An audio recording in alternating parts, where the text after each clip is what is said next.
Imagine a land where faith once thrived for thousands of years, where temples echoed with prayers, churches stood as pillars of spiritual strength, and ancient philosophies shaped society. Now picture that same land stripped of its soul, faith erased, silence enforced. Welcome to modern China. But how did this happen?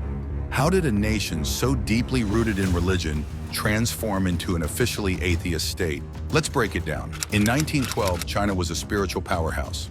The Qing dynasty ruled under the mandate of heaven, a divine order that intertwined governance with faith. Buddhism, Taoism, Confucianism, and folk traditions flourished. People lived by their beliefs. But then the fall began. The collapse of the Qing dynasty in 1912 marked the beginning of China's shift. The new republic, eager to modernize, distanced itself from religion, but faith endured until a darker force emerged.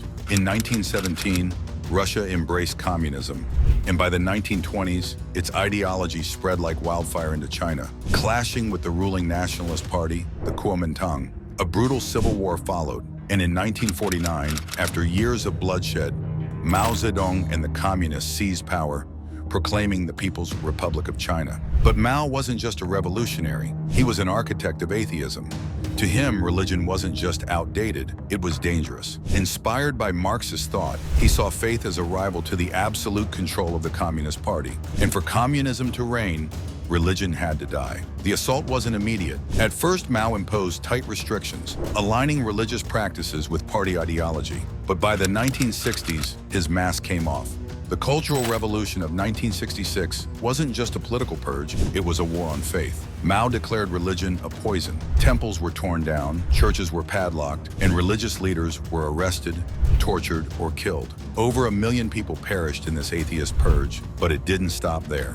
Even after Mao's death in 1976, the war on religion persisted. In 1982, China adopted a new constitution, promising freedom of religious belief. Sounds progressive, right? Wrong. It was a calculated illusion. Religion had to conform to communist ideology. Only state-approved versions of Buddhism, Taoism, Christianity, and Islam were permitted. Religious sites were monitored, CCTV cameras replacing the eyes of worshippers. Communist Party members, active or retired, were banned from following any faith. By 2004, China exported its culture through Confucius institutes worldwide, while strangling religion at home. The hypocrisy was deafening. And under Xi Jinping, the noose has tightened. Religious texts are censored to match party propaganda. Congregations must seek government approval. And over 1 million Uyghur Muslims have been detained in so-called re-education camps. Buddhist statues have been razed.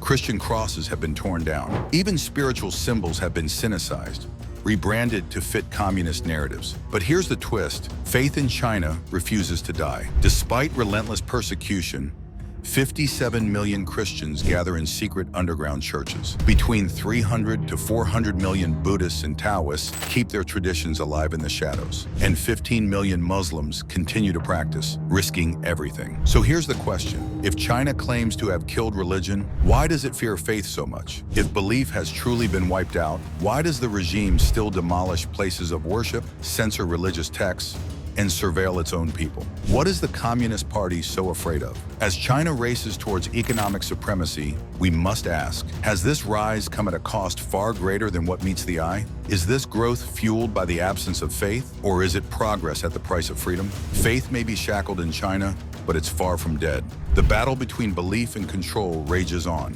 The question is, how long can a nation truly rise if it kills the very soul of its people?